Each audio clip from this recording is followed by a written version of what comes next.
Well, welcome back. It is another edition of the Cana girl and Christy show. Christy. Sorry, I just jumped right in there. Sometimes we do that. We Yes, finish each yes, other's sentences. yes. Welcome to our podcast. Thanks so much for joining us. Today we have a very interesting guest. I'm you want to excited. talk a little bit about him? So we are bringing Caleb. And you know what? I should have actually got his. Well, we do have his title. So we're bringing Caleb Loftus in, and he is the Fraud and Loss Prevention Officer at Community National Bank, my bank, since high school. So woo woo. And we're going to talk about fraud and how people take advantage of the elderly, cases that are here, cases that he may have dealt with. And so we're excited to have Caleb on today. And I have to say, I was actually chatting with him a little bit before he comes on here, and he said not only are older people at risk, something to be aware of, that younger people are. And that's a very interesting situation, I guess if we want to call it that. And so he's going to tell us more about both of those things. So important topics. Yeah, and we just want to bring awareness so that people will know that, you know, things like this are happening. So we just want to bring awareness. Absolutely. Well, before we bring Caleb on, we always like to have a little chat about what's happening around Navarro County. Of course, so many things happening. Our cheer team from Navarro, they did it again. Yes, they champions. did. They did. So the new coach, Dustin Velasquez, is going to be joining us very soon, and he might have a special guest. Yeah, we hope so. We hope so, yeah. So we just want to tease that a little bit. See what else we have coming up. Elections. So we got elections coming up Saturday, May 3rd. The polls will be open from 7 a.m. to 7 p.m. Early voting starts April the 22nd through the 29th. It's going to be at the Navarro County Annex Building, right across from. It's right down from Brookshire's. Yeah. So anyway, but we have a lot of elections around the county, and so make sure that you vote. We have mayor coming up, some of the school board places. Yeah, different cities are having different elections. So well, that's true we have too. a long list. Not just Corsicana. I've seen a long list just yesterday. So y'all, please do your research and vote for the right person. Yes, yes. Also coming up, big news with the animal shelter. Yes, that was announced on Monday at City Council. That was announced recently on City Council. Yes. Actually went to approval for a new animal shelter that will be coming to Corsicana. Yay. It is much needed. Yes. The folks out there do what they can with what they have. What we do know about, and we've verified this information, because we like to bring you true and correct information. Yes. That's important. It's not hearsay. It's not hearsay. This actually happened at City Council. Yes. My good friend Erin Abay, who is the office manager with Humane Society, and then also this has been reported by the Corsicana Daily Sun and the city has actually also reported on it.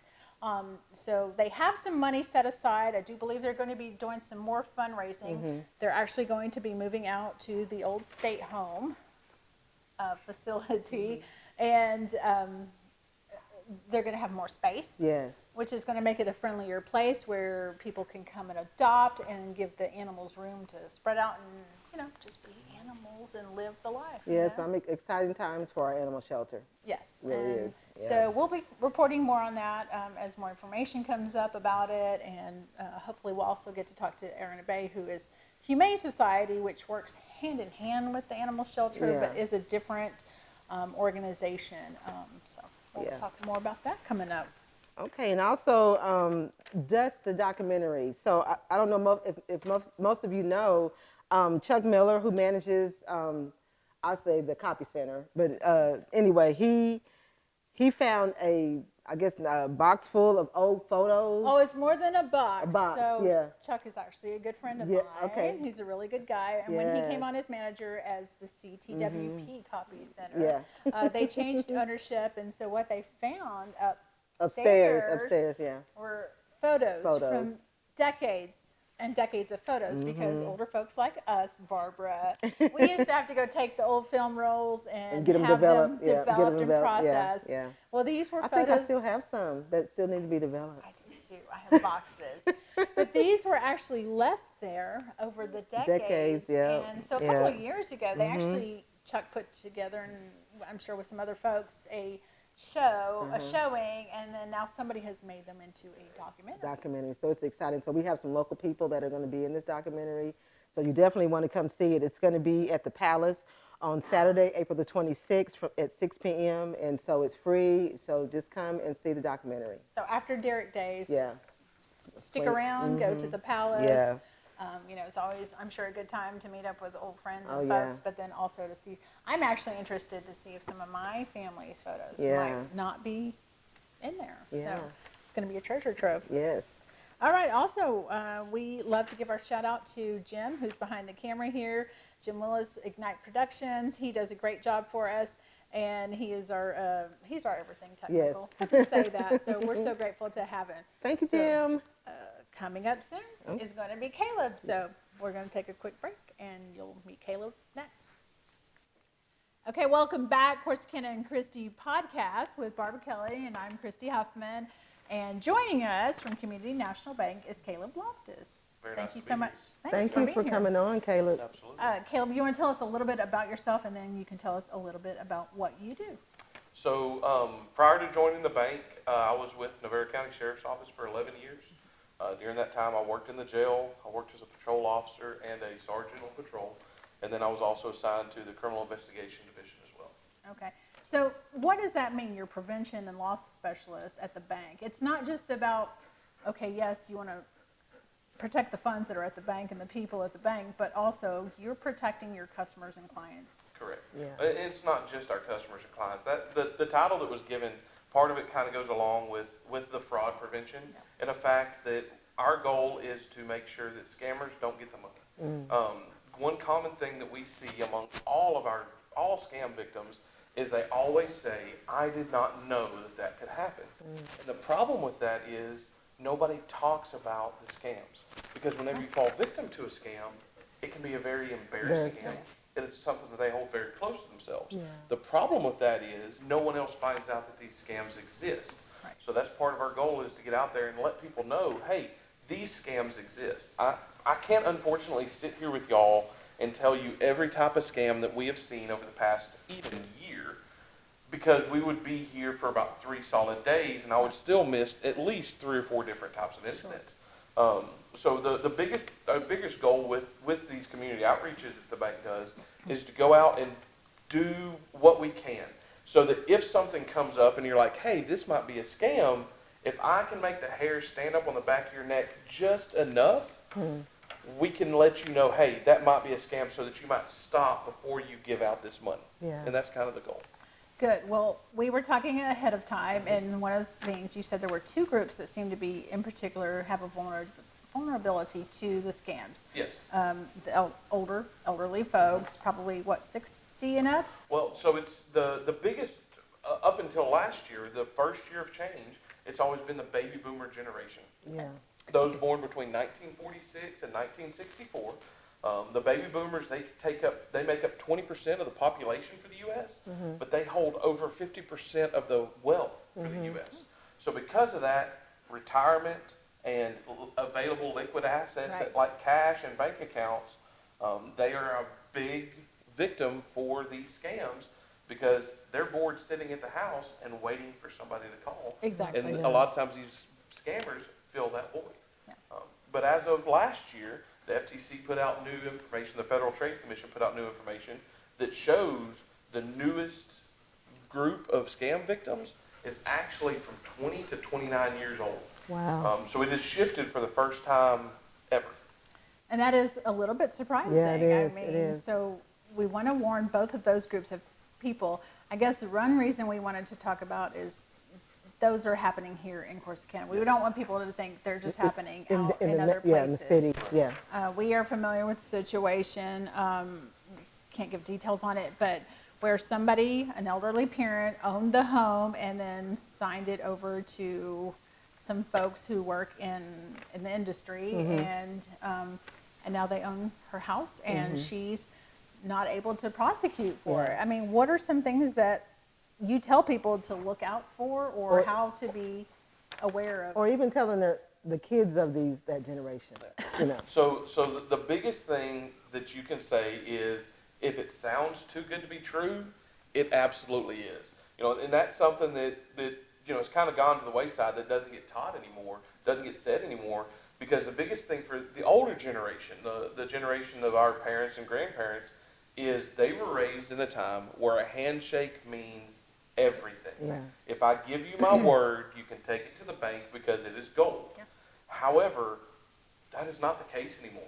You know, I grew up in the 90s and 2000s, so I'm a little bit on the younger generation side, but I grew up in Fairfield, Texas. So I grew up also learning, hey, this is, if you tell somebody, that's gold. Small Yeah. town, you Your all word- know your each wo- other, yes. you all feel like, hey, this is just extended family that we're Yeah. dealing with. So you don't expect those people to move in and be Correct. Yeah. And predators. the biggest thing to remember with that is if they are not willing to meet you face to face, that is one huge indicator. If you do not have previous dealings with them, if you don't know somebody who has legitimate previous dealings with them, things like that are all things to take into consideration of, hey, this might be a scam. There might be something off with this. Because in 2024, there was 10 or $12.5 billion stolen worldwide to scams. Wow. And that is up from 2023, whenever it was 10.02. So $2.5 billion difference in one single year. Wow. Wow. It is a growing industry because these scammers, the better they get at their job, the more they get paid. The more they get paid, the better they get their job, and it's just a vicious cycle. And it's so easy to reach out to people these days through communications with Facebook and everything that's online. And I mean, it's easier to reach out, and we don't know who we're talking to sometimes. Well, and one big thing that you bring up social media, one big thing that occurs is account clonings. So I can get on your cousin's Instagram or your cousin's Facebook and steal photographs, steal names, steal, hey, you know, you, happy birthday cousin. Now I know that y'all are cousins. And just by going through that social media account, I can develop a known relationship between the two of y'all. Yeah. So I create a Facebook account that says, hey, I'm Barbara Kelly. And then I send you a message saying, Right. hey, this is Barbara. I had to create a new Instagram. Something came up. I need help trying to get food for the shelter. Can you send me $150? Well, Barbara helping the animal shelter Right. is not out of reach for her. Right. That is something that's well within her norm. The scammer can know that based on y'all's previous connection together. And what will happen is you send that $150. Well, now you know, hey, this is Barbara's new account. If you send me a message, I'm not going to call you and verify that you're the one sending me this message.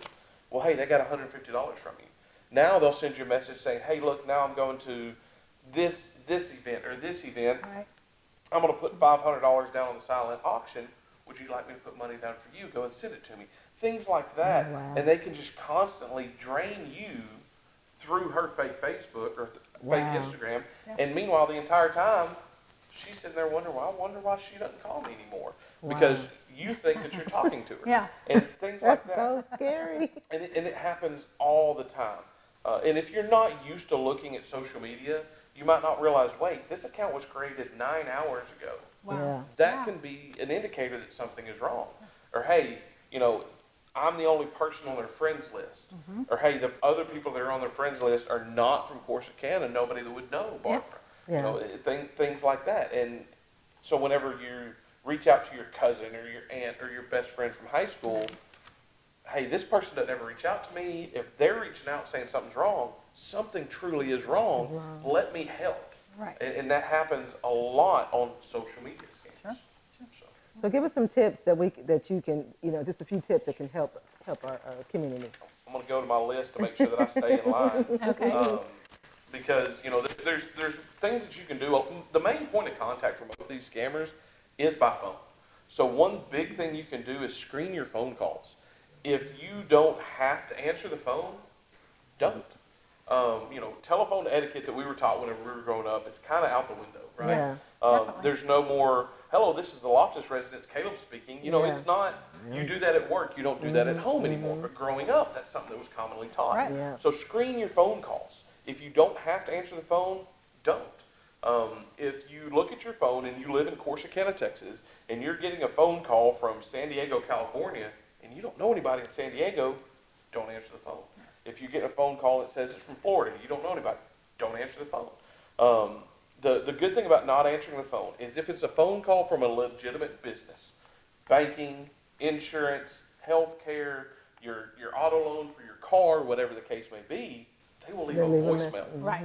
And it's a human leaving the voicemail. Yeah. So it's somebody that knows, hey, the phone won't answer, but then you're listening to the voicemail, and then the beep starts, and you start talking after the beep.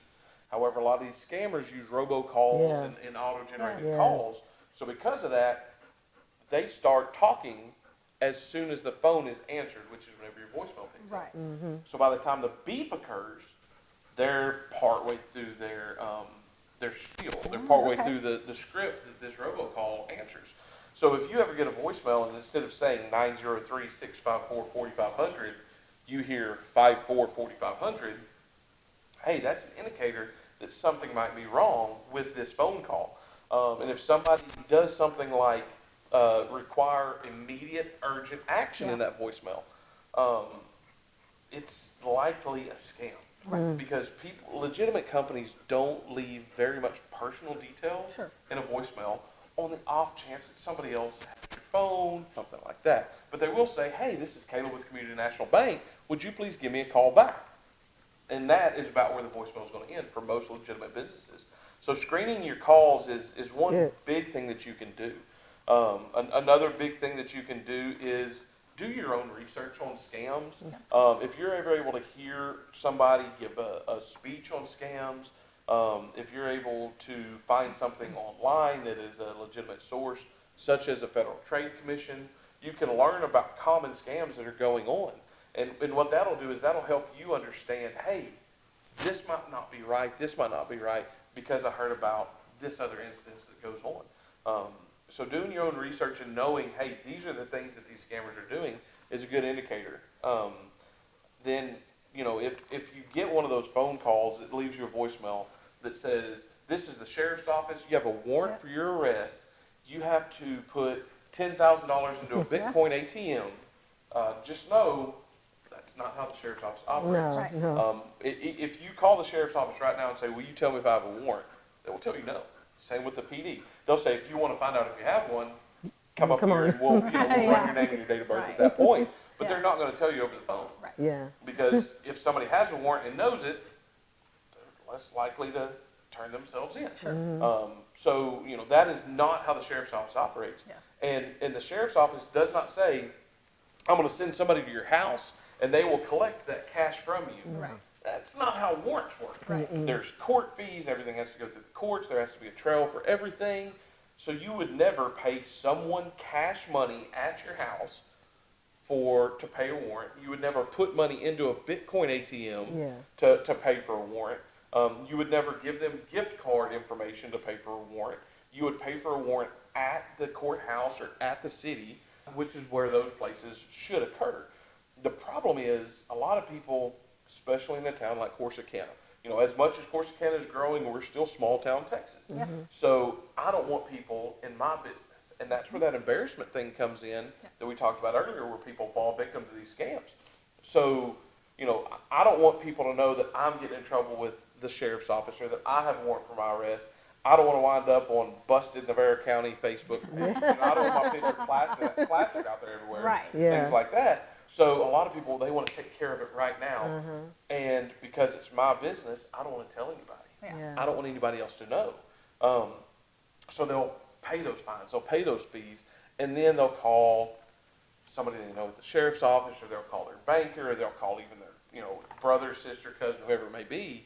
They'll say, hey, that was a scam. Right. Well, by then it's too little too late. The money, the physical cash that you put in that Bitcoin ATM is still there, but there's no way to access it. You cannot get it back. Once it's in there, it is gone. Wow. And that is a common thing that happens in that style of scam. Other things that you can do is make sure that you're keeping an eye on your credit card accounts, any accounts that you have a debit card tied to, anything like that. Because one thing that does happen is malware and spyware gets installed on a computer. And as you type in your bank password, as you type in your social security password, or your social email password, they can get into that and they can start to access your bank account. They can see, hey, your balance in your bank account is $5,000. Well, I know that I can get that $5,000 by these means. And, you know, if I'm looking at somebody's account and I see, hey, you know, Walmart Corsicana, Walmart Ennis, okay, I know this person shops Sure. at Walmart. Yeah. And then whenever I see a Walmart online, that's not out of the ordinary. However, what we don't see is that Walmart online was used to buy a gift card for $500. Well, now that person has taken the money off the gift card and the $500 out of your account. It's gone. Wow. Nobody knows who spends money off your account better than you do. Unless you're married to somebody like me and then she knows everything. Yeah. But you know, outside of situations like that, you're the best option you have for fraud prevention. Yeah. Right. Because you know, hey, I traveled to Ennis on this day. I traveled to Mineral Wells on this day. I traveled to Houston. So I know I went to this restaurant. I have no way of knowing everywhere you went without speaking to you, which is where, you know, monitoring your accounts comes into play. Using things like online account monitoring for your bank. Many banks offer ways to know if your debit card was swiped. Even Community National, we have a product right now where anytime my debit card is charged, I get a text message that tells me your debit card was charged. Yeah. Well, I'm sitting there and I know, hey, I just swiped it at Atwood's for whatever my wife wanted this day, and I know, hey, here's the amount. Well, I look at my watch, get the alert, say, okay, the amount went through, that's right. But if I'm sitting at work and I get a charge saying that I just swiped my card in Colorado for $200, I don't think I'm in Colorado whenever I'm sitting in my bank at Community, or my office at Community National. Yeah. So monitoring your accounts is the best goal to protect yourself from somebody else getting access to your money without your permission. Very good. Other things you can do does come into being aware that these identity scams do take place where somebody mimics your social media. Be aware that, hey, if somebody calls you and says that they are your cousin, your brother, your sister, your uncle, they're in jail, hang up the phone and call that person's cell phone. Yes. Yeah. Because that very well is a very common scam that we see. And, you know, things like that. Be aware that no legitimate business is going to ask you to pay for something through a Bitcoin ATM Right. or with the use of gift cards and stuff like that. That is not how payments are processed. So just being aware of stuff like that. And other things that you can do is this one's kind of a hard pill to swallow, and it comes across very abrupt and brash. It's not exactly how I mean it, but it's do not be naive. Yeah. In today's day and age, people do not care what you think about them. They do not care what your mother's going to say to them or what your mother's going to say to their mother. They don't care. That people don't have that same reservations that we used to have. Yeah. And because of that, they will steal you blind and not care at all. Blink an eye. All they are worried about is the almighty dollar and the money that they have in their pocket. Yeah. I was going to talk briefly, if you would. That's good information on that. You had mentioned about the younger people being targeted in some of the different ways and how social media tied in. Could you just talk a little bit about that? And So, because we want to give our kids out there and parents a real heads up of some things that are happening. That are taking place. yes. So one thing that does take place with young kids is online job scams. You know, these kids, everybody wants to work from home because if I can sit at the house and make $1, that's a whole lot easier than going to work every single day. So these kids, they get on Indeed, they get on these different websites to find an online job. Well, a guy says, hey, my name's Caleb, I want to give you a job, I do investing. To get in on this job, I need you to go to a seminar. I'm going to pay for the seminar. But to pay for that seminar, let me send you a $5,000 check. You send me $4,500, the $500 will be your signing bonus. Oh my goodness. So then whenever you get that $5,000 check and send $4,500 to your new boss to go to for a seminar, the check comes back and you're stuck holding the bag for $5,000 and he's off scot-free. That might be one of those things, like you said earlier, because these are young people. Yeah. They've not been out in the workforce, Yes. but if it's sounds too good to be true, It you absolutely need to is. be asking questions. Yes. And, Yes. you know, ask your parents, ask, you know, somebody else who's in the workforce or anybody, Yes. you know, and don't be afraid to do that. So. Yeah. And another common thing, because, you know, that generation of 20 to 29 years old is called sexploitation. Yeah. And what it is inappropriate photographs may be exchanged with somebody that they met online, somebody that they met on a dating app, on social media, whatever the case may be. And as soon as that inappropriate photograph gets in the scammer's hands, or multiple of those inappropriate photographs get there, the scammer will start to say, hey, I've got these pictures, send me $100, I'm going to send it to everyone on your Facebook. Well, back to social media, he can tell by your social media who your cousin is, your mother, your uncle, your school teacher, your boss, anything like that. And that's the last thing anybody wants, is those photographs like that to go to somebody they were not intended for. Right. And that is a very common scam that's hitting these young people. So, you know, the monitoring of your kids' devices whenever it comes to kids and stuff like that is monumental in being able to stop that from getting out. Wow. Any other advice or parting words you have for us, or? We could sit here for hours and talk. I'm So sure as long we as could. y'all Yeah, feel some free to good talk, I will. information, Caleb. Very good information.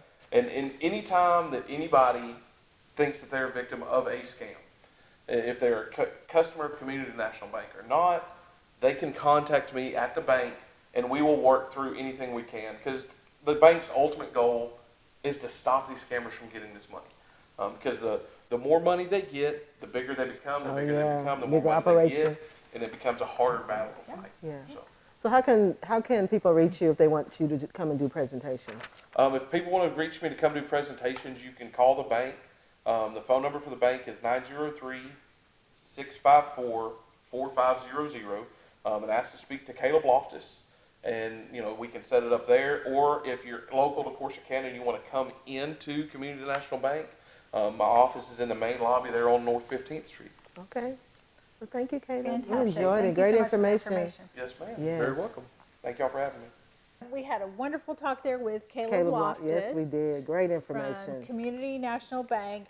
We're going to be sharing that information on the screen here. And if you have, don't be embarrassed. Yeah. If you had somebody commit fraud against you, that's on them. That's not on you. Mistakes happen. Yeah. But Caleb left us with the information. He left us with his phone number. He also said that you could go to reportfraud.ftc.gov. And again, we'll put this up on the screen so you can see it. And that way, you know, hopefully you can let other people know, but also hopefully something can be done about it as well. Yes. And if people have ideas and they want to reach out and talk to us, You can reach us at the Cana Girl and Christy podcast on Facebook, or you can email us at canagirlandchristy@gmail.com, where you can follow us on YouTube, Spotify, but just reach out to us. and we love to hear ideas, and we're hoping to expand as well Yes. coming down the road. And maybe, I'm a firm believer, everybody has a story. And Yeah. so if you know of a great story of something happening around town, or a person who's got a great story, send it on to us. Yeah. Again, it's canagirlandchristy@gmail.com. We love to hear those ideas, and we love to hear events and things that are happening Anything around. that you want us to talk about, you know, y'all contact us. All right, so until next time, All right, bye. make it a great day.